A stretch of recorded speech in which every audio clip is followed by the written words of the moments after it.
How you doing, brother? I'm very good, very good. It's good to talk to you in the new year. 2020 starting out all right? Yeah, it is. You? Very good. You got the picture now? You're you're looking as handsome as ever. Hey, stop it. Fortunately, it's just me. The audience will not see us. We'll plug your Facebook so everyone can gaze at you after the episode. I don't really update my Facebook. It's got like a 3-year-old picture on there. Some nonsense, Well, that's good. You're younger back then, right? I was. That's what people do these days. Just keep that old picture up there. Keep that old picture going. Yeah, catfishing. Is that what they call it? I hope they don't call it that for me. I hope they're nicer about it with me. How's the weather for you? Cold. Cold, yeah. I see some of your videos where you go traipsing through the snow. It makes me remember why I don't live in Ohio anymore. Oh, smart. Yeah. So where are you at right now? Is this your house? Yeah, this is my place. I'm trying to set up like a podcasting room or whatever. It is really my cat's room. So if you start to hear meowing, it's because he thinks I'm in here feeding him. I'm trying to do more of this, and I appreciate you inviting me. So this is a spot that I've set aside in my place to do it. Awesome. Well, it's good to have you, and we'll pretty much get going. This isn't live, so don't worry about... Okay. That's cool. I mean, I've listened to a lot of your podcasts, and she showed me that you had a Seinfeld one. I went scrolling. I saw how many of them, really fit my interest as well. So I listened to several of them today just to get the vibe. Good. Yeah, that's what I like about this podcast. I don't expect... There's some people that listen to every episode just because of no matter the topic, but that's kind of why I wanted... It was my brother's idea to do this podcast. Yeah, it was his idea. Are you a fan of Pearl Jam at all? I don't hate them. It's like you said before, I'm not a fan. Okay, that's yeah. That's my favorite one for that. That was the first episode. It was that first episode that we explained how the show started is all. Basically, for any of our listeners who are coming on, I guess we'll just get into it and we can explain the show because I'm sure some listeners might be coming on just because you're on. Friends and family of yours will probably... It's possible. Yeah, I would assume so. Okay, here we go. Welcome to the worst of the best podcast. You wanted the best. Well, they didn't freaking make it! So here's what you get. From Canada, Ryan and Ruben.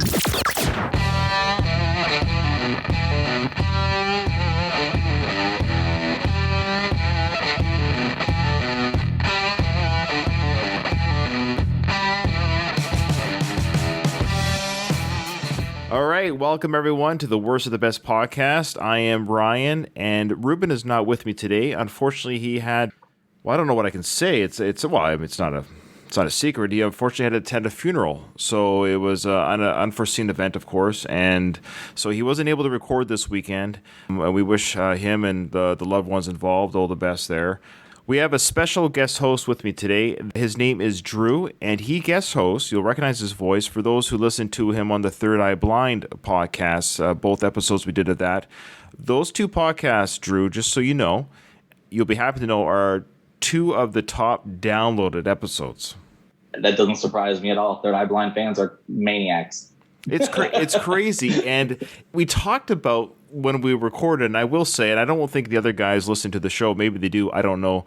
But the other guys are great. They were great on the podcast, and the other guys, a guest host. But I remember thinking when I was recording with you on those two episodes, I was thinking, boy, Drew's a great podcast voice, and he's got a great way of explaining things he knows about, things he's passionate about. So I actually made a side note to myself, if I ever do another episode, I want Drew to be on it as a guest host. I did have you in mind. I did reach out to you, and I think you reached out to me as well. I can't remember, but... Yeah, I did reach out to you. I think it was around the holiday season. That's right. I had just seen something that you had tweeted, and I said, well, this is the same sort of thing that I would have tweeted if I would have been online at that moment as well. We do have some shared interests. I appreciate the compliments. I don't know how people get their big break in podcasting. Neither do I. 4 or 5 years. I don't know. I can't wait for that day. I can't wait. You're still looking forward to it, right? Oh, yeah. I enjoy listening to podcasts of a lot of different varieties on mute or while I'm doing busy work around the house or just those sorts of things. It's something that I've found really entertains me on a variety of subjects. Given the opportunity to work with you has been really beneficial to me, and I've really appreciated it as we find more things that we can chat about to an audience of half dozens. then I think that, we should continue doing this for as long as you feel like it. Awesome. Well, that's awesome. Yeah. Well, Ruben's gonna be out of a job. No, I'm just kidding. No, it's always hard to get a guest host for this podcast other than my Rocky podcast that I do with Ruben, because this was Ruben's brainchild, this show. But he's given me his blessing to get an episode out there because, as you would know, one of the first rules of podcasting is to be a little bit regular. You don't want to keep people wondering, are they going to release an episode this month? And there's a few podcasts that I listen to. They're lucky to have me as a listener because some of them are very irregular with their releases. I'm kind of a purist. I'll stick around for a long time because I know people get busy. This is not a job. I do not get any money from this. This costs me money to do a podcast. So it's a hobby. To do the feed, to do the editing, that costs money and time. So it's definitely a hobby. So I would recommend to anyone who wants to podcast, do not go into it thinking you're going to make money. Just have fun. And that's what I'm in it for. These topics that we're going to discuss are things that are near and dear to my heart. So I appreciate that you were able to make some time and fit it in with the topic. And God bless Ruben for coming up with the format, because I've really enjoyed listening to some of the back episodes. Great. Yeah, that's great. So you know how this works, but for our new listeners, I'll explain it really quick. For anyone that's jumped on this episode because of you, which is very likely, what Ruben and I have done is we've created a podcast where we don't create the best of, meaning there's tons of podcasts out there that have, the top 10 this, the top 10 that, or whatever they want, and that's fine. What we've decided to do, that every top list of some sort has a worst, and it's not always the number 10, because the top list is objective. Oh, sorry, correction. The top list is subjective. That's right. Is that right? I don't even know. Sometimes you try to do the objective top 10 based off of some statistic somewhere. Right. That would be the objective top 10. A lot of times, from what I've seen, it's hard to put a pin on that. Yeah. So you wind up with somebody's list that may or may not be substantiated in any way, shape, or form, right? Exactly. Exactly. What we usually do is, for example, we did Tom Petty as a episode, and we just grabbed his greatest hits album, and that was his number one. His number one selling album was his greatest hits album. So right there is an example of, it might not be everyone's favorite album who's a Tom Petty fan. However, that album sold the most copies. You can't deny the sales. So what Ruben and I will do is we'll pick an artist, and we'll pick either the top selling albums, 1, 2, or 3, or 4 copies, whatever it might be, or albums, or the greatest hits album, whatever one's the top seller, and then we decide from that top which one is not the cream of the crop track or movie or whatever it might be. And we have a little bit of fun with that. Sometimes we don't quite follow our own formula because it's just fun to talk about things and to break down lists. But today's pretty easy. Today's is a pretty straightforward example of how we do it. We're doing Matt Damon today.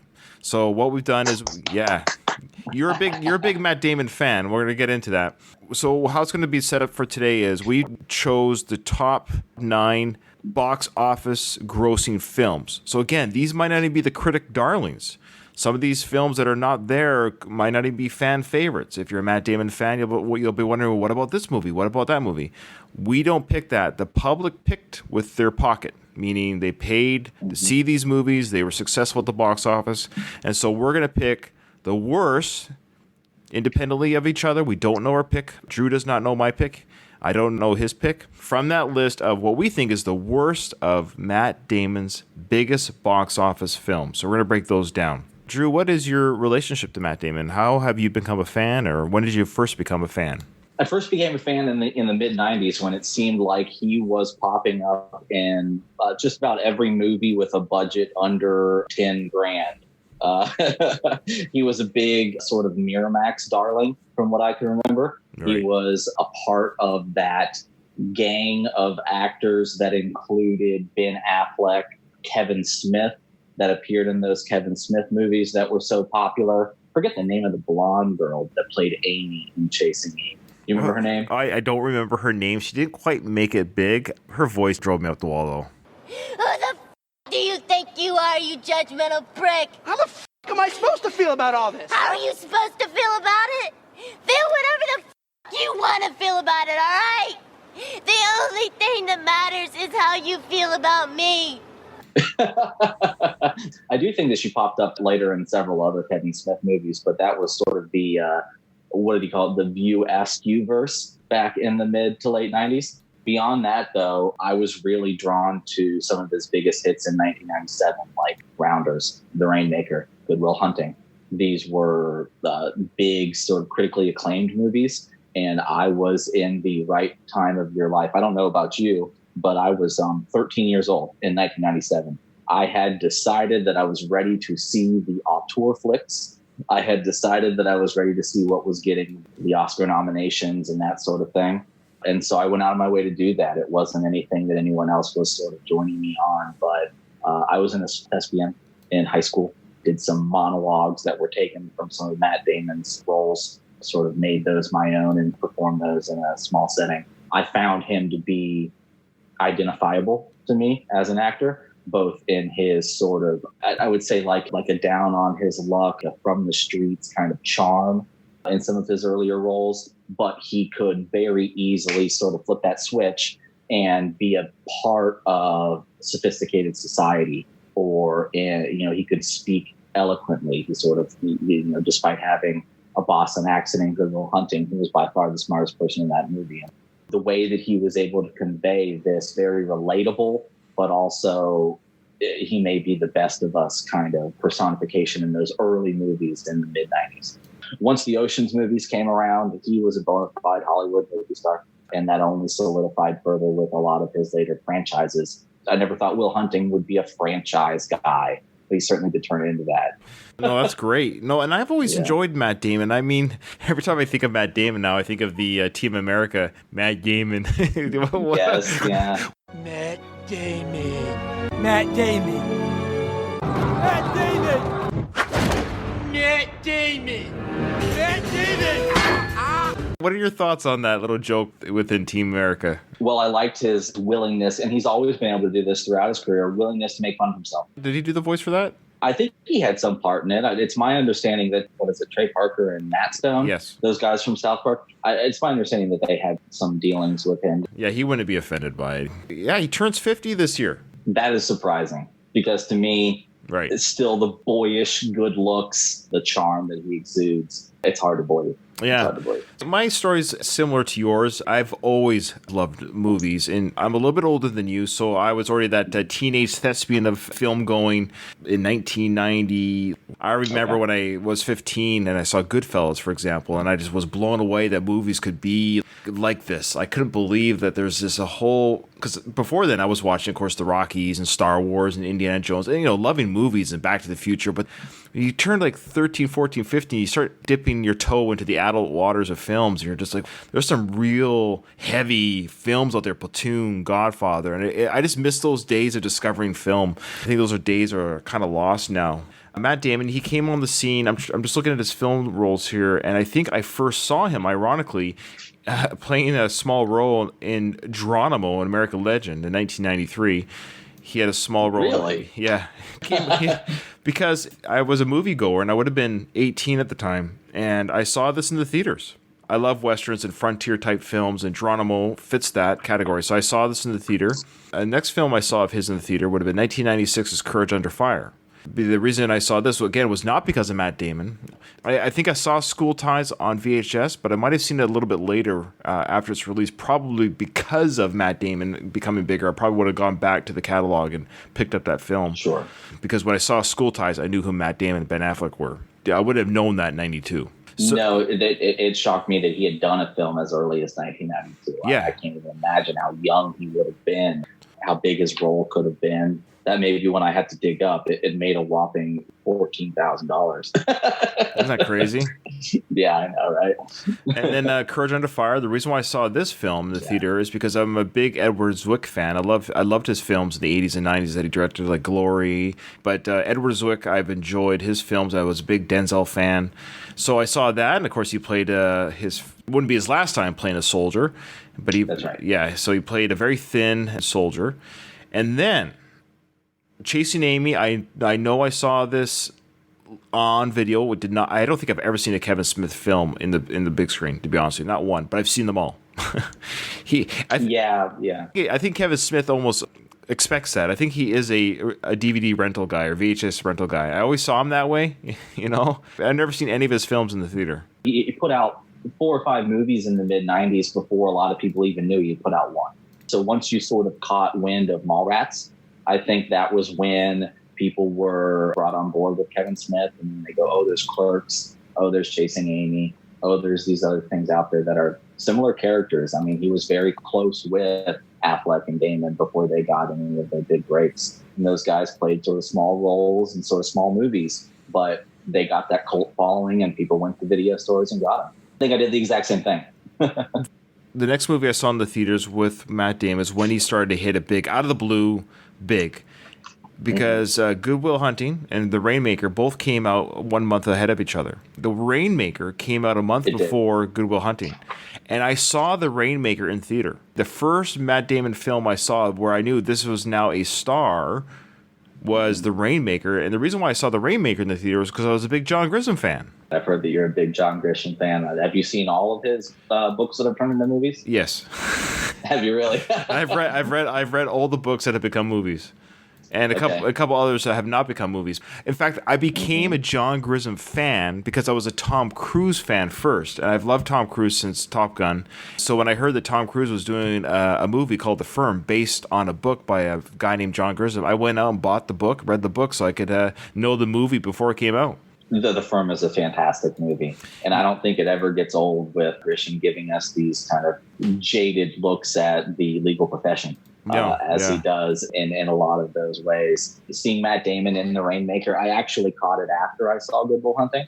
It was something that I went back and caught him in, and I was surprised at how different that role was. You know, he wasn't this brash kid from Southie. He was a little more timid, and he was trying to learn the ropes, but he was put in a big situation. So The Rainmaker is one of my absolute favorite movies. I will never forget the discovery scene where they get the room full of boxes of documents. You know what I'm talking about? Yes. Yes. That's the first one that sort of introduces you to this is how it really works. Now what we'll do, because we've kind of gone in chronological order of how we both kind of entered Matt Damon's celebrity or his screen. So unlike you, though, I am not a fan. So what I mean by that is I have never once, ever seen a Matt Damon film because he was in it. And that's the same way I am with Robert De Niro. I don't know if you listened to our Robert De Niro episode. Haven't heard it yet. Okay, so that was the same thing with him. I have seen many Bobby De Niro films and have enjoyed many Robert De Niro films, but I have never, ever seen a film because of De Niro. Do you think it's because these guys somehow find themselves most comfortable in roles that are in more ensemble casts? It's not to say that they can't carry a film, but it's to say that they really shine and they really stand out when they have great people to work with. It's probably a bit of that. For example, I will see a Martin Scorsese film. Yeah. So I go out of my way to see a Martin Scorsese film. And guess who happens to be in a lot of Scorsese films? De Niro. Yeah. So with Matt Damon, that's the same kind of thing. I have seen a lot of his films, but never because he's in them. Do you go see them because sometimes they are Steven Soderbergh films? Well, that would be a very good reason, wouldn't it? Well, we're going to get into that. So how we're going to do this is we'll start with the lowest box office, and then we'll work our way to the top. All right. So what we've done is we have taken the box office of these films from least to greatest. For our listeners, we're going to give you the box office. This box office has been adjusted for inflation. The reason why this is important is because it represents ticket sales today. So if this film was released today with today's ticket box office prices, it would represent how big of a box office hit this would be in 2020 or 2019. I think that's important because it just shows you how big some of these films are in relation to films of today. It does. Are we including the currently released Ford vs. Ferrari, or are we leaving that out? I haven't seen it. Have you? No, I have not. No, there's no way, shape, or form. A Christian Bale film would never make a worst of list anywhere. I am a huge Christian Bale fan. The fact that he's in it, and I've heard good reviews, and it's also directed by... I'm drawing a blank as well. Yeah, I know the name. Once I see it, I'll be like, yes. James Mangold. He directed. He directed like Copland and a couple of those good Wolverine movies. He did Logan. Did Logan. He's a great director and has won many awards. And I've heard good things. It's a box office success as well. By default, we'll say no Christian Bale movie could possibly be the worst Matt Damon movie. That's a great way of saying it. Yeah, That's right. Yeah, if Christian Bale is in a Matt Damon film, it would never make the worst of list. That's impossible. Yeah. But again, I think that goes towards what our conversation is. I think there's a lot of people go see that movie because go see a Christian Bale movie because Christian Bale constantly reinvents himself and one of these days we'll do a Christian Bale podcast. Assume. But he is a kind of magnetic actor that you go see his film because he's in them. Oh, he's amazing. He also said, speaking of Christian Bale, that he's not going to do any more weight changes for movies anymore. And I think that's for, all of our benefit. I think it's kind of creepy to see what he does. It's amazing that it's just the human body transforming the way that he does it, but I don't need to see it anymore. No. I've seen it enough times, and it's kind of scary. The Machinist was worrisome. I can't watch it. I haven't seen that film because of that. I can't watch it. It was worrisome. True Grit came out in 2010. It was directed by the amazing duo of Joe and Ethan Coen. Right. And written by them. Of course, it was based on the novel True Grit by Charles Portis. And as we know, there's the 1969 film with John Wayne. Yeah. The box office, had it been released today, made $292 million. What was this, a 2010 movie? Yes. Yeah, a 2010 movie. And it had Josh Brolin in it as well, right? And more importantly, it had Jeff Bridges, of course. Jeff Bridges is one of my all-time favorite supporting actors. This movie sticks out to me because of what you said, because it was sort of right in line with those quintessential Coen Brothers movies. It's fantastic to see them getting to work with different actors that are they do one with Tommy Lee Jones and Javier Bardem, then the next one they do is with some other, equally qualified actors. I think they've had their pick of really great actors. I'm actually surprised this movie didn't make more. Just think about how far we've come from 2010 when you can just sort of make this sort of movie. It's not a superhero movie. It's not in any connected universe, but it's a good story, and it entertains you for 2 hours. 96% critics, not that should matter, but it was 96%. Yeah, there's your cat. Yeah, Rotten Tomatoes, 96%.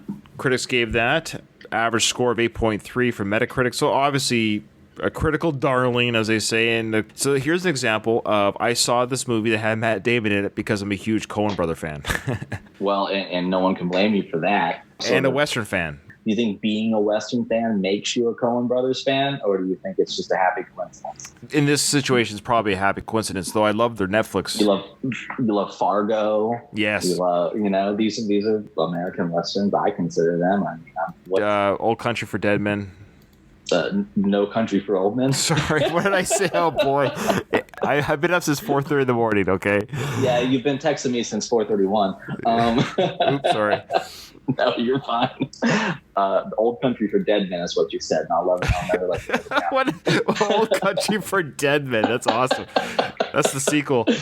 All right. It should be, but that's what they don't make sequels. So that's true. Okay. Is this the only Coen Brothers movie that Damon was ever in? At least the one on our list. I think so, yes. Fair enough. I didn't go through all of them, and I don't know their filmography as well as I should, but I know the hits. It sounds right. Okay, so the next box office film is Elysium, released in 2013, directed by Neil Blomkamp. He's kind of an interesting director.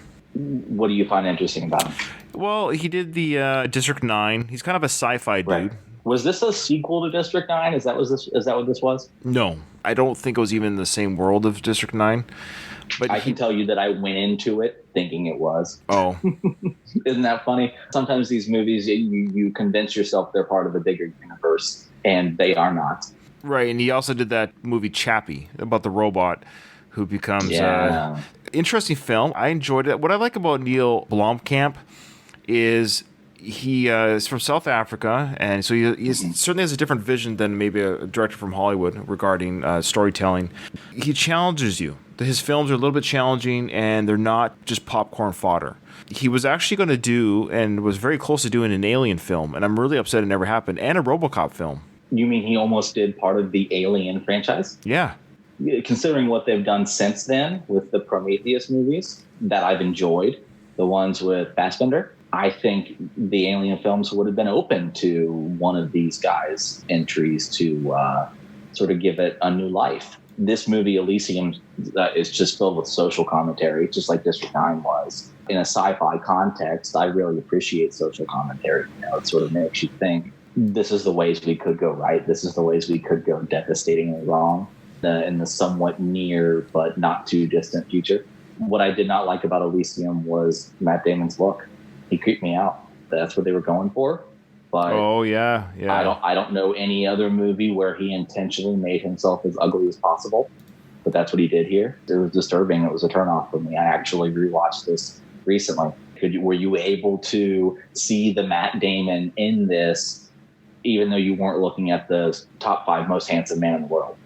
Well, yeah, it's funny that you bring that up again. So I think we're going to see a running theme here. I saw this movie because I was interested to see his follow-up to District 9, which I quite enjoyed. And I'm a huge Jodie Foster fan. I like Jodie Foster. Yo, I love her. I have had a crush on her since I was a teenager because I saw her in Silence of the Lambs when I was 15, 16. And she's only like 10 years older than me. Or 14. Yeah. Actually, no, she's 14 years older than me. So when you're a 15-year-old boy, she's 29, right? I don't know anybody that's ever said that anything of Silence of the Lambs like sort of turned them on. I thought she, I thought she was intelligent and smart, and that was sexy to me. I know I'm weird, aren't I? Perhaps. Clarice isn't the first person that I'd choose as a teenage sex object, but no, and I've always loved her intelligence and everything. And then of course she's not a heterosexual. and I did luck, right? Yeah, well, it's funny. Part of me is I'm happy that she's happy. But I was disappointed that whatever chance in the universe I had of ever, hooking up with Jodie Foster was, it quickly went out the window quite quickly after discovering that she would never be interested in me anyways, and no matter what universe we're in. I think I just learned a lot about you, Ryan. That's fine. I have issues. Jodie Foster was an interesting part of this movie, and her role was, more of the sort of evolved 2010s Jodie Foster. She was take charge. She is sort of the authoritarian. Matt Damon's place in this movie was it was fine. He was certainly like the protagonist. This was his movie. Oh, it was. I think on top of a lot of the movies that we're going to talk about, this was not an ensemble cast. I mean, there were some other people that you knew about, but this was a Matt Damon flick. It was hard to watch them. It was weird. It was kind of like I get grossed out a little bit too. I was kind of grossed out. I think that was something that they were going for. I think that was very intentional. For people like me that had just lived through 16 years of a very handsome man on their screen saying very smart things, now you've got this bald albino or something like that. I just didn't dig it. Okay. So, yeah, it was not as good as District 9. I remember feeling a little bit disappointed by the experience. Having Matt Damon and Jodie Foster in a film together and a sci-fi film, I probably came in with higher hopes than what resulted on screen. Well, I certainly did, too. I thought it was a sequel to one of my favorite sci-fi movies of the past couple of years, and it just wasn't. Sometimes you walk into something not knowing you get into. And I got a sci-fi movie with similar social commentary with District 9, but it wasn't part of that world, and a Matt Damon movie nonetheless. Now, that made $318 million in today's money at the box office, so not bad. No, not bad at all. Then they're only going to get higher as you go. So coming in at $341 million, which is incredible considering the budget was quite low. It was Good Will Hunting, which starred Ben Affleck and Matt Damon. And I saw this in the theaters, because of Robin Williams. Robin Williams, the great Robin Williams, rest in peace. I think that you're remiss by leaving him out. It was a triple bill, if nothing else. It was a Ben Affleck, Matt Damon, Robin Williams movie. It really was. I'm not afraid to say it. It's my favorite movie ever. I've probably seen it 200 times.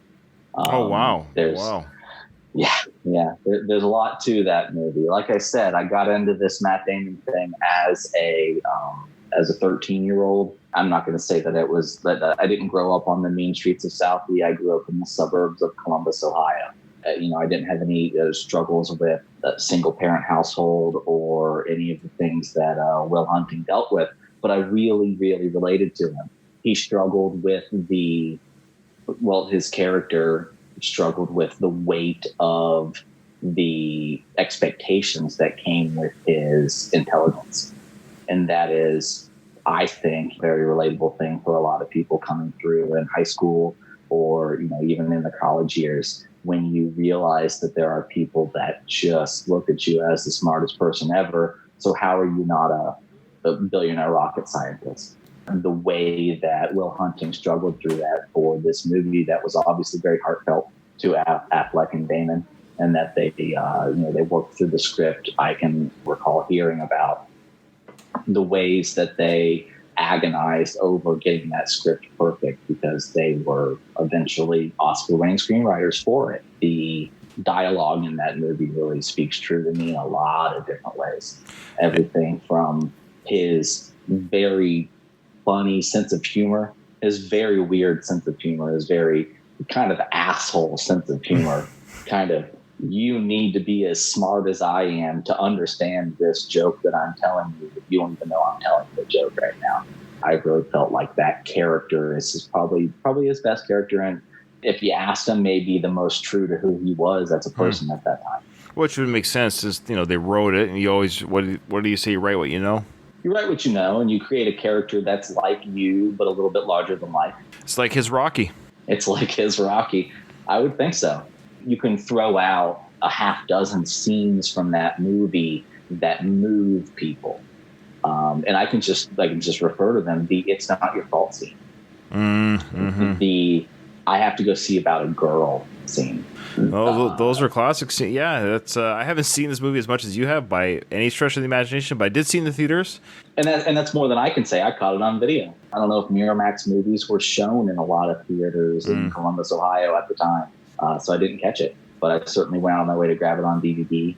During college, when we had a DVD player that was just sort of going all night, that movie was playing all night.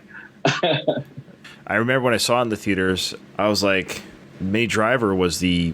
Minnie Driver, yeah. Yeah, she was the girl that they were after or whatever, and I was thinking, really? Is it your opinion that Minnie Driver is not an attractive woman? No, she is. I think she looks better now at 50 than she maybe did at 20 whatever. There's a scene in the movie where she refers to sort of her uncharacteristically, well, outside the norm features. She refers to how she could be an NBA basketball player. And it's sort of the most unorthodox pillow talk, because it was at some scene where, she's at Harvard or MIT, whichever school she's going to. Hunting is there with her. She's just, talking to him about how she could have played in the NBA. And all he really wants to do is probably sleep with her again. But she tall? She is tall. Yeah, I don't know how tall she is. Okay. But I mean, I'm looking at her picture right now. And this is me just speaking as a teenager, because I saw this when it came out. Let's see, 93, did I say? 97. 97. Yeah. So I would have been 22. 44-year-old Ryan wouldn't think like that anymore. But you'd be very willing to give a girl, a very intelligent girl that may be a few inches taller than the norm, a chance. Yeah, I'm such a hero. Yeah. Well, and especially she has a similar attitude in that movie to him. You remember the bar scene where she's being sort of harassed by a very cocky, not as more affluent but not as intelligent person as Good Will Hunting, and she sort of avoids it. And then when he tries to leave without talking to her, she makes the move on him. She makes sure that he knows that she's interested. She doesn't let that sort of thing go by. And then she displays some of the sort of goofiness that is inherent in his character, and they connect in what seems to be like a really real way. They don't connect over something. They go to a toy store and they try on costumes. And, he asks her to get together and eat a bunch of caramels. It's an interesting relationship that they're able to develop, but she is quirky in the right sorts of ways, which is a non-traditional love story, I thought, at the time. I could not speak to Good Will Hunting the way you just did, so that's awesome. Thank you for that. I'll speak to Good Will Hunting as much as you'd like. It's certainly an impactful movie. Everyone that I sort of drag in my life, that I make sure that they watch it with me and they understand what I see in some of these very impactful scenes from his mistakes that he makes, the really egregious mistakes that he makes, how you can sort of see them, that he is a very flawed person. There's an infinite number of flawed male heroes in film history, Good Will Hunting is an example of sort of an unorthodox example of that, because he's his own worst enemy, despite being the type of character that could do anything he ever wanted to. So this next movie, ready? Yep. Is my favorite movie that Brad Pitt has ever produced. Brad Pitt produced. Okay. Hit me. What is your favorite Brad Pitt movie? So did you know that Brad Pitt is a Best Picture winner? Brad Pitt is a Best Picture winner for what? He produced a Best Picture. Was it Argo? The Departed. I didn't know that Brad Pitt produced. No, I was thinking of Ben Affleck. I'm sorry. No, The Departed is a great movie. I had no idea that Brad Pitt had anything to do with it. He's a producer. He's an Academy Award winner for winning Best Picture. Somebody's got to give Brad Pitt credit for something at some point, right? I will say, tied for my favorite Brad Pitt produced film is The Assassination of Jesse James by the coward Robert Ford.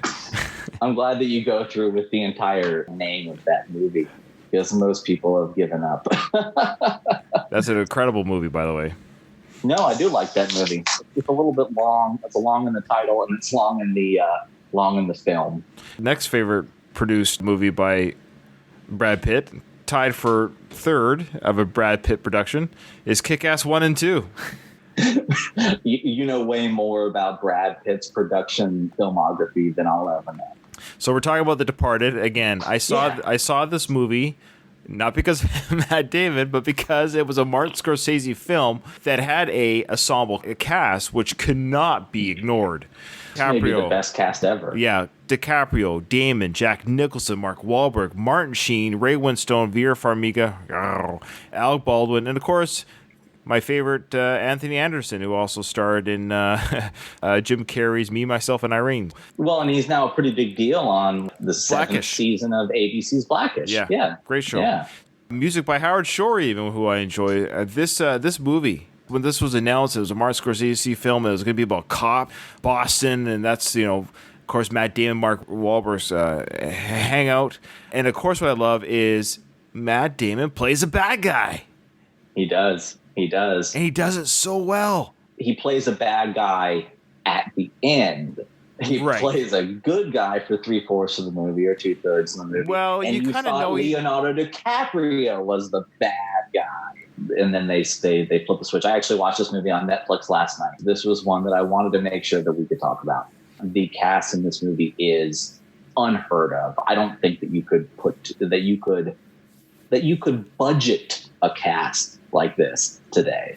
And you may point to Infinity War or Endgame. Well, figure that out. They all probably said, "Don't just give us the acting minimum budget because we're working with Martin Scorsese."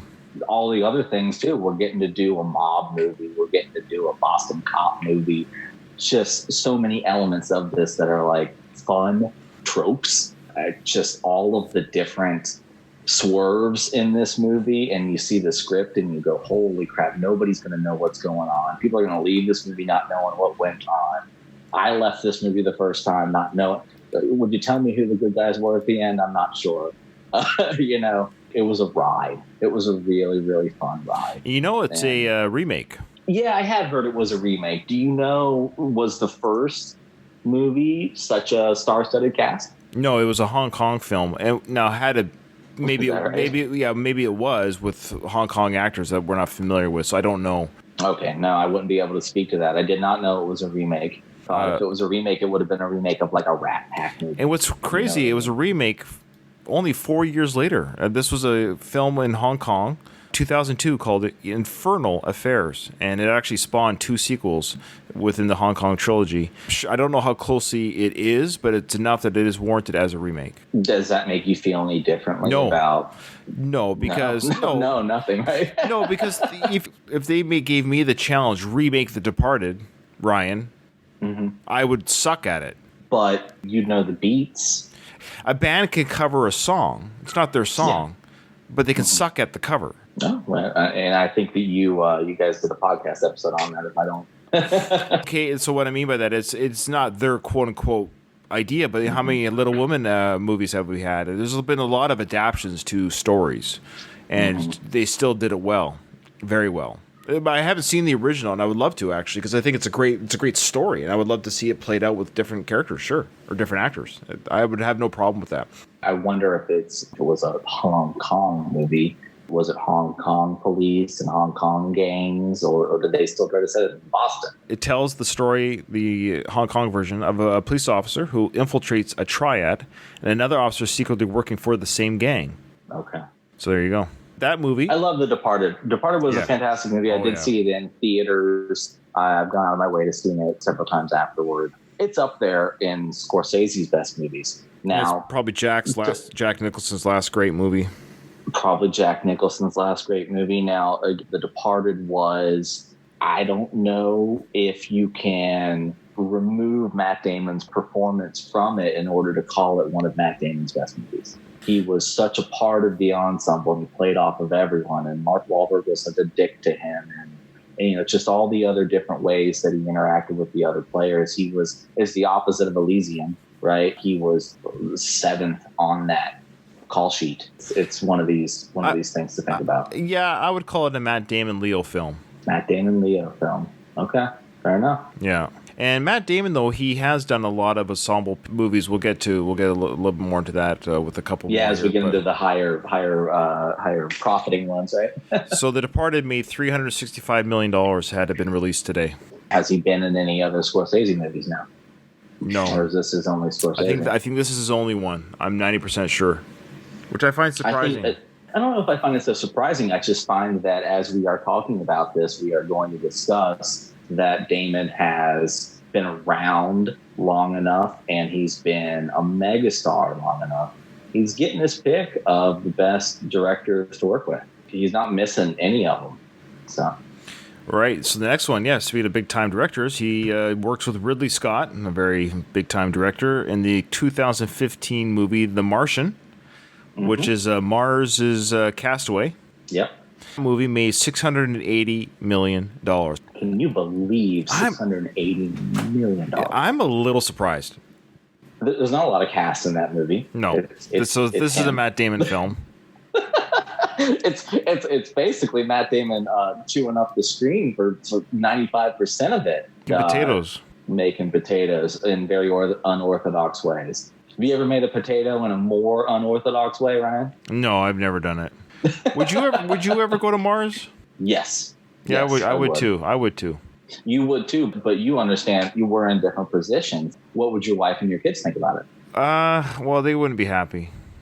But would you take them with you? No, and that's the thing. So I guess I'm speaking of Ryan would go, but not Ryan with a family would go. Okay. Ryan would not go. Right. Alternate universe Ryan would go.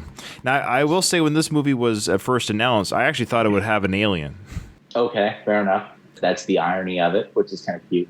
Yeah, he is the Martian on the planet Mars. Yeah. Based on a true story. Did you know? I don't believe that for 1 second. No. But the author who wrote the book, Andy Weir, he tried his darndest to make as much of what he could telling that story plausible. And I appreciate that. It didn't seem like they were going sci-fi with that movie. No. I think that's why it was successful as it was, too, was not just Matt Damon's solo performance, but the idea that the stress and the reality of his situation, it added more gravitas to the situation because it felt real. And that's sort of the thing that's been happening off and on with sci-fi movies. If you recall Gravity. Gravity was a sci-fi movie that wasn't that much of a sci-fi movie. I wanted Sandra Bullock's character to die. But it's more important to me that Sandra Bullock continues to walk this planet. It is very, very important to me that happens. I don't mind her, but I would have a hard time picking just one worse film. You just hate every movie where she does a Southern accent, right? She's just the bumbling bumpkin, you know. Anyway, she wasn't always. You remember The Net? She was pretty fancy pants smart. In her best film role was Sylvester Stallone in Demolition Man. Ooh, I really like Speed. I really like the first Speed, but I don't know if I'd say that's your best. I'd have to dig through it. I liken The Martian to Gravity because it was a sci-fi movie that did not go out of its way to invent some new thing that we cannot do that will save these characters. There was no Captain Marvel rescuing Iron Man from the depths of space. This really was about the effect of what we're trying to do and what the time will take to do it, and the effect that that will have on a human being to try and do it. These endeavors that we could take going into space. This is something that I've always sort of been fascinated about. Sort of this stuff like, what was that Chris Pratt, Jennifer Lawrence movie where they're undergoing some sort of a Passengers. What was that called? Passengers. There it is. And it's just basically they're undergoing a million-year trek through space, and they accidentally wake up in the middle of it. And that's how it would be, right? Because you're thinking about there's no warp speed. We don't have wormholes to go through. We are still dealing with normal human components of time and space. Yeah, Chris Pratt woke up Jennifer Lawrence because she was hot. But that's the movie. I mean, if she was like, I don't know, not hot, he would have been like survived. Yeah, he would have been like, I think I'll just take this thing solo. Right. I'll just die by myself in this spaceship I didn't even know I was in, right? Or whatever that movie's plot is. So that's another example of the horror component or the thriller component being inserted into a sci-fi movie, right? Because you are not ignoring the actual science. Agreed. Yeah. That's what makes it sort of, more interesting and sometimes horrifying, sometimes something to up the drama. When you admit the truth of the circumstances, that makes it interesting in a lot of ways. And this also won Best Comedy at the Golden Globes. What was your favorite joke in The Martian? I don't know. Exactly. It's not exactly Dumb and Dumber, is it? No. But yeah, it is kind of funny. So it won Best Comedy or Musical at the Golden Globes. He won Best Actor in a comedy. It was just him in that movie. If you're going to vote for anybody from that movie, he's going to get it. And he certainly put the time in. I respect him for doing that. What are the other movies that you can think of that are like very dominated? Did you ever see that Ryan Reynolds movie, Buried? No. It was a movie about him being buried alive. Yeah. Did he die? Oh, I don't even remember how it ends. I just remember that was 90% looking at Ryan Reynolds' face. It was just an interesting way for them to do a movie that you would have very little supporting characters, very little anything else but this one guy. It doesn't interest me. Fair enough. The Martian was a good movie. Didn't know it was a comedy, didn't know it would make $600 million, but here we are. And it's based on a true story. Okay, next. I'll take your word for it. Saving Private Ryan. Oh. The movie came out today and sold as many tickets as it did in 1998. This movie is a $720 million box office success. And why did you go see it? Well, I saw this in the theaters, of course. I would have been 23 when I saw this in the theaters. I am a big war buff movie guy. I like war movies. So again, I didn't see this because of Matt Damon's character, Private Ryan. I saw this because it was a World War II movie starring Tom Hanks. In fact, I saw the movie because of Tom Hanks. I didn't see it because of Steven Spielberg. Right. Say I saw it because of Spielberg, and I saw this in the theaters. This came out when did this come out? 98, right? Yeah. So I went and saw this. I was 14. I don't even know. Was it rated R? Oh, yeah. It was. So somehow as a 14-year-old, I got into that movie. I got into that movie by myself. I went and saw it by myself. And I wanted to go see it because of the opening sequence. That was what drew me in. Okay. People had talked about it. I think I had a subscription to Entertainment Weekly at that time. Yeah, I did too. Entertainment Weekly said there's an opening sequence that goes on forever and a day. It's a movie unto itself. It not only sets the tone for what you're dealing with, it is a really visceral experience. I will never ever forget that. Never ever forget seeing in the opening weekend or second weekend or whatever, seeing that opening scene. I saw it in the theater. The projection quit during the end battle. You're kidding. Nope. You're kidding. So what happened? They give you all a free ticket to come back later? They fixed it and gave us free tickets. It was about a 15-minute pause. So it kind of took you out of the action for a bit. It was weird. The lights came on. You were like, oh, okay, what's going on here? Yeah. Some German cut the film or something. I was going to say, these days you might almost think that was planned. Yeah. That's part of the game. So especially after a 2.5-hour movie, you're sitting there and you're going, how does it end? Does it end like that? Right. I think it was right at the time where we see that tank go near Matt Damon's head at the end there. Okay. So Matt Damon plays the character Private Ryan who gets saved. He does. And why does he get saved? Because his brother died or something, or a funeral? All of his brothers died. Yeah. All of his brothers went to war, and all of them died. So I think it was either 4 or 5 others. And they said, we've got to grab this one kid who he was just this doe-eyed kid, did not know why he was, the focus of this mission. It was similar to some of his other earlier roles. I'm sure this came out within a year of all the other films that, we talked about in the beginning of his career. Now he's the titular character in a Tom Hanks movie, and he's got so many great actors around him. You couldn't even start to name, and you've got Steven Spielberg. Was this Steven Spielberg's first World War II movie or World War II endeavor? Well, if you don't include Schindler's List. If you don't, you're right. If you don't include Schindler's List, there wasn't a lot of fighting in Schindler's List. It was more of killing. But yeah, it's just killing. But you see Spielberg go back to this with Band of Brothers, other things with Tom Hanks. Absolutely. It's sort of, this marked the beginning of Spielberg and Tom Hanks being really obsessed with telling this sort of story about World War II. Yeah, this is Tom Hanks letting his World War II freak flag fly, and this is a hobby that he gets to play out on screen. Right. And his role was amazing, and Matt Damon played his, which was a title role, but also the supporting. He was a supporting character, obviously. But so again, I saw this film because of Tom Hanks, and I like war movies. And the idea that Steven Spielberg was directing Tom Hanks in a war movie was intriguing, but I'm not a big Spielberg fan. That's a discussion for another podcast.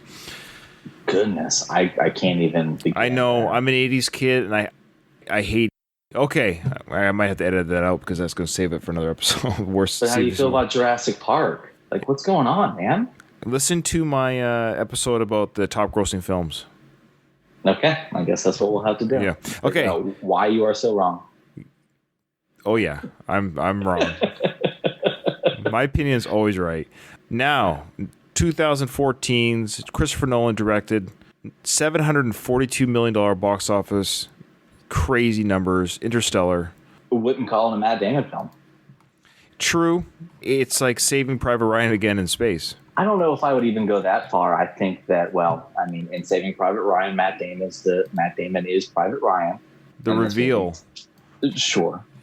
It is nice this late in Matt Damon's career that he doesn't necessarily have to be on the top billing. He can be a surprise, or he can play a character that is not what it first seems. That's not typically his role whatsoever. Right. So you're absolutely right. His significance to the plot of this movie is large, but it's a McConaughey movie.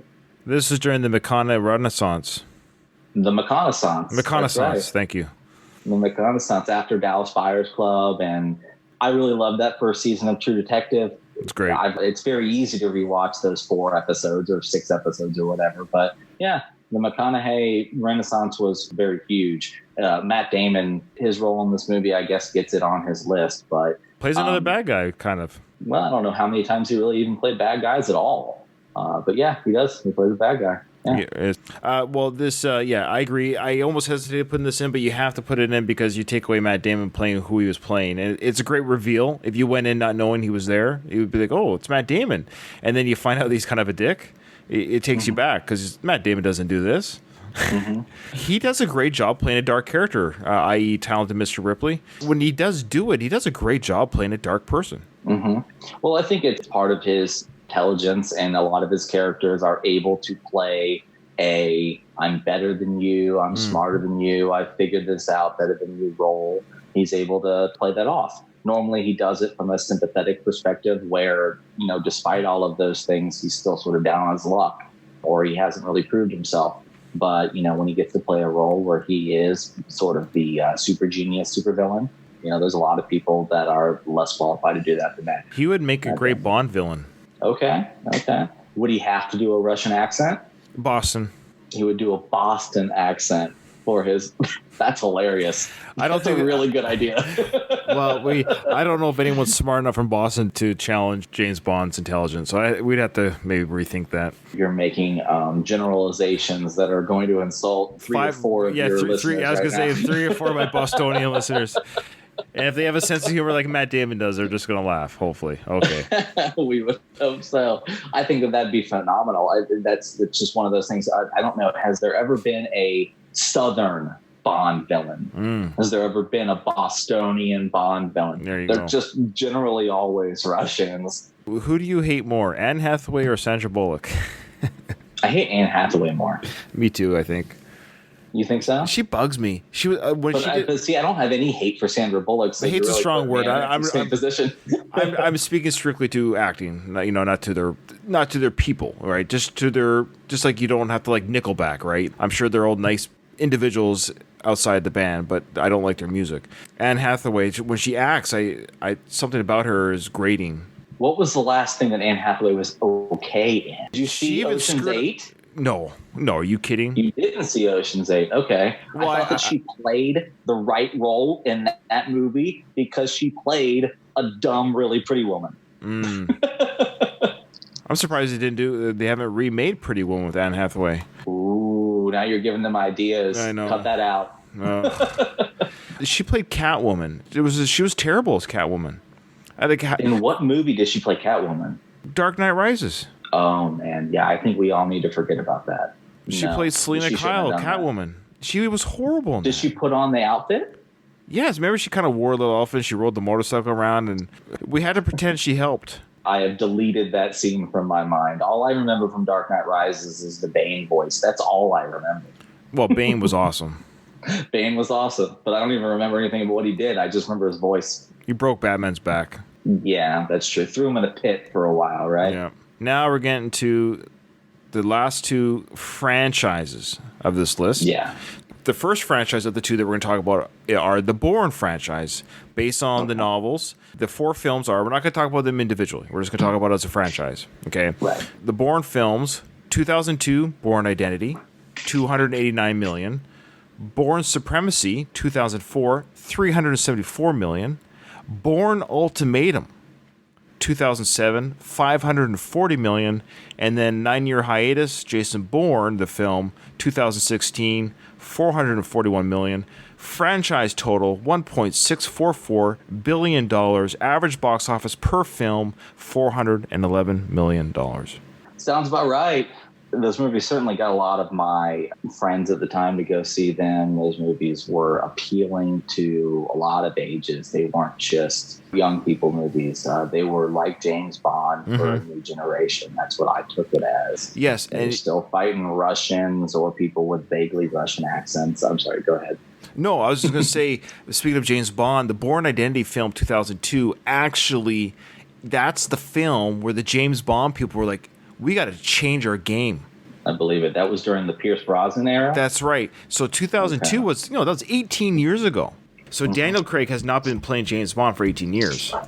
No. It was Pierce Brosnan until that Halle Berry movie, in the mid-2000s. I don't remember which one that was. Casino Royale came out in 2006, 4 years after. In fact, both Bourne films, the first two, came out before Casino Royale. And it's my understanding that they made Casino Royale the way they did because of the way Bourne was filmed, the fighting, the filming of it, the intensity of it. They're like, we can't do James Bond any more lamer. We have to up our ante. So you can thank the resurgence to the James Bond films because of Matt Damon's Bourne films. I believe that. What was the last Bond before the Bourne film? I think it was that Halle Berry one that I'm thinking of, and the only thing that I'm thinking of is that she was the Bond girl, and she was about 40. She did some scene walking out of the ocean with a bikini on, and they all said, look at that. That's possible. Tomorrow Never Dies or something? Tomorrow Never Dies. Is that the one? I think it might have been that one, but it might have been one. I completely understand that the Bond franchise realizes that needed to instill a little bit of a revolution to their movie making. The thing with the Bourne movies was that he relied much more on hand-to-hand. Yes, that's what I'm getting at. Than he did on just vague shooting that always hit the target. Right? 1999's The World Is Not Enough. Die Another Day came out in 2002. Die Another Day came out the same year of Bourne. That was the one with the Madonna theme song. I remember that one. So I think what happened was it was so panned by critics and films. That was Halle Berry. The best part of that film was Halle Berry walking out of the ocean. But if you're that crazy about Halle Berry, just go watch 1998 Swordfish. Very, very true. Very true. Swordfish was a very, very good movie for Halle Berry. Yes, it was. It had a couple of highlights in that film. Hey, back to Bourne, maybe. You know, she got paid $250,000 bonus In Swordfish to have that 5-second topless scene.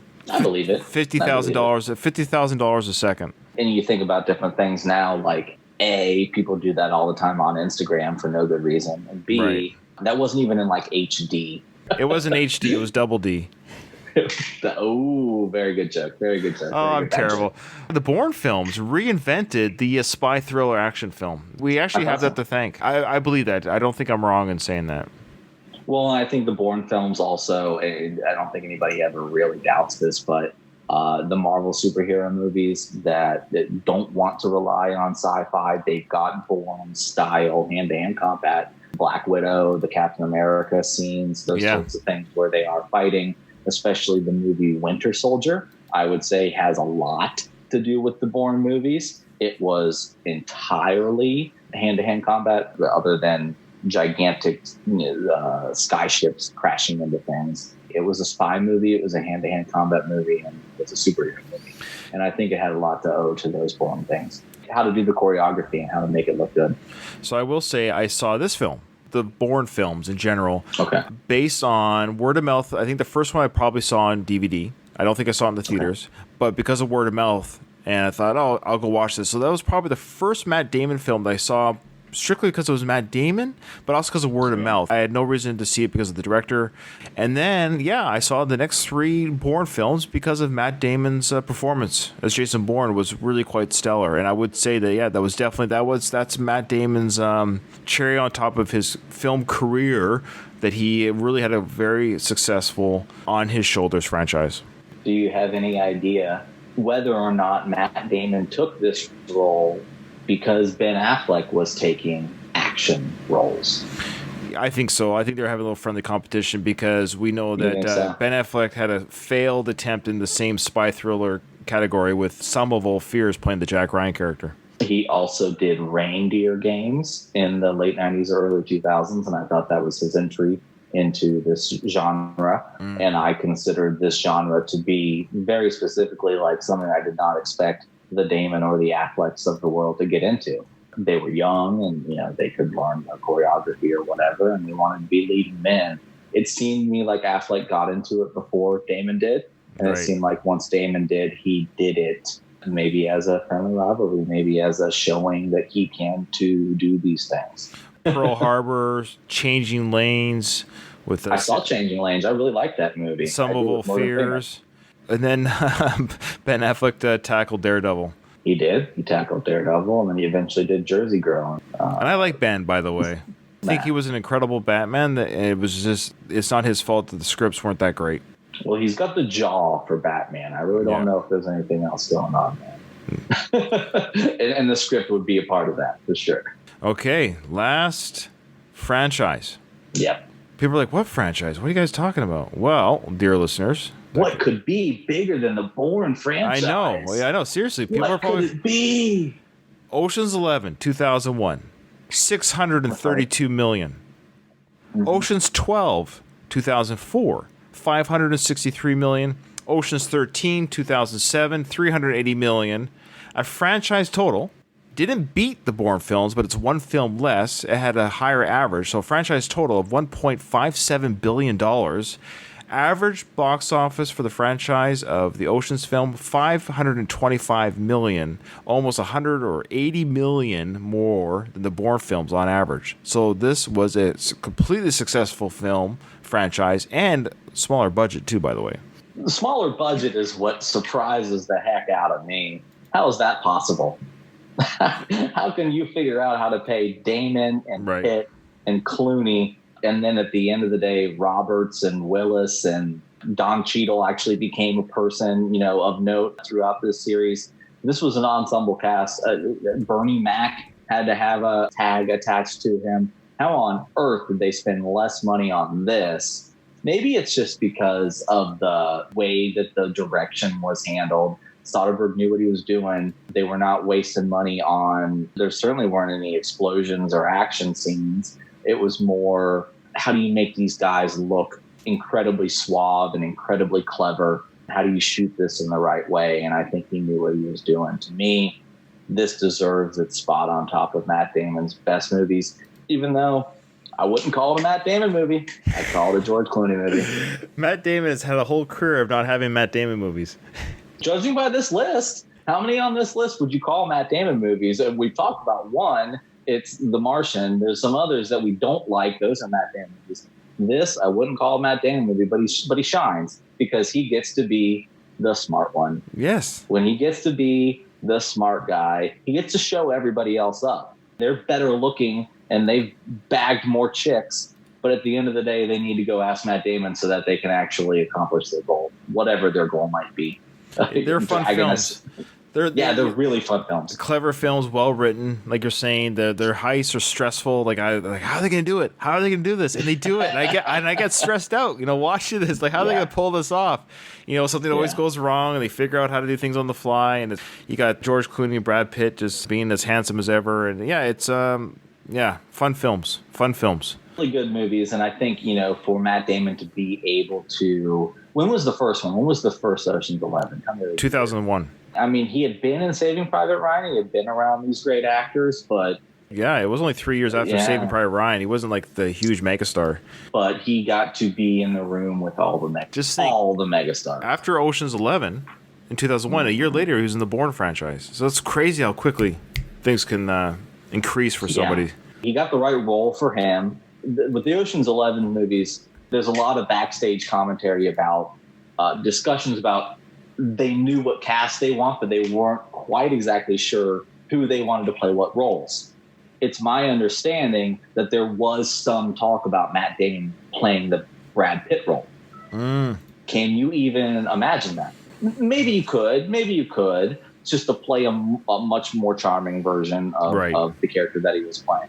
There are some talks about that, about people that they knew that they were going to have involved in the movie. They weren't exactly sure which role they would play until maybe later. Now, obviously, Ocean's 11 movies are remakes as well. Right. Maybe I would ask how many of these movies that we're talking about are remakes. Maybe just one or two. But I think just the Ocean's film. There was a Bourne movie in 1988. Did you know about this? No, I guess I did. It may have been an American made-for-TV movie, but you can Google this and you can find that they made a adaptation of the Bourne identity 13 years before Matt Damon did it. Oh, wow. Maybe some of the things that he's done have been remakes, and maybe that's been convenient for him. I think at the end of the day, we just look at this and we go, how did Matt Damon get to work with Soderbergh, Spielberg, Nolan, Scorsese? Just go down the list, right? Oh, yeah. Here it is here. Yeah, it was a miniseries. Yeah. Starring Richard Chamberlain and Jacqueline Smith. Uh-huh. It showed on ABC. There you go. Yeah. Wow. It is the exact same beats as the first Bourne movie. So it's just that same plot. If you had seen that in 1988, you knew exactly how the movie in 2001 was going to happen. Huh. I hadn't seen it, so I didn't know. So the twist was still new to me. Maybe Damon made just all of the right decisions. And so maybe what we're talking about on this top 10 list is we should be thanking his agent or praising his manager.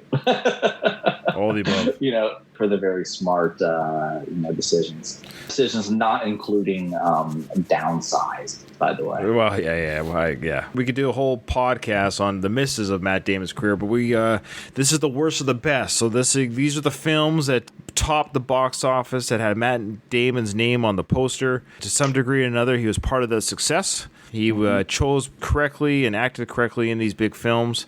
So out of these top films, and we're using the Bourne and of course the Ocean's films as like a one film category, which one, if you had to pick one to take away from your movie playlist to never see again and it wouldn't break your heart too much? I want to recap them. Can we recap them? Oh yeah, that's a good idea. So we got True Grit. Let's do it for a second. True Grit. Okay. Elysium.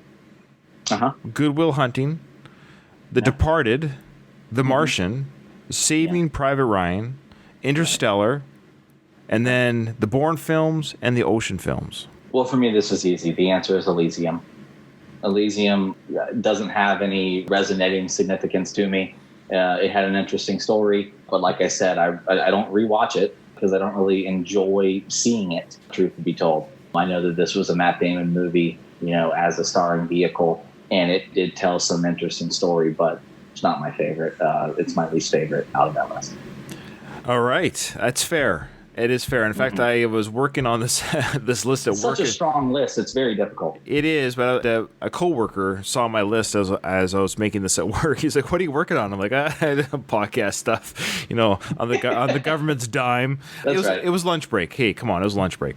That being said, he picked. No, it's all fine. So. He picked Elysium as well when he saw the list. When he heard the concept, of course he doesn't listen to my show because nobody does. But he picked Elysium, so he agrees with you. But I don't. Okay. This guy sounds like a really good dude. If you can connect me to his podcast, and if I can chat with him. He's not bright or smart enough or fun enough to do a podcast. He's no Matt Damon. That's what He's you're saying. no Matt Damon. Here we go. My least favorite. Doesn't mean it's a bad film. Sometimes our worst picks are just truly bad stuff. But in this situation, there's no real stinker in this list per se. But this film, I barely got through it. In fact, I read the book first, and I stopped reading the book. I was so bored. And that was the Martian. The Martian. Fair enough. Tom Hanks did it better. On Castaway? On Castaway, yeah. No, this doesn't take away from Matt Damon's acting. I think this has to do more with the story and the location. Ironically, being trapped on an island on Earth, I found more fascinating study, and Tom Hanks' performance of that loneliness more compelling than being stuck on a planet of Mars. I can see that. I really can. This movie comes across as boring to people. It is boring. Maybe it was too sciencey. Maybe. You know what? And maybe it's great. I think there's some people who genuinely enjoy that kind of stuff. I don't care how it works. You don't care that they got it perfectly right, that they were very accurate in the movie. No, I get that. I want to see my food replicator on TV.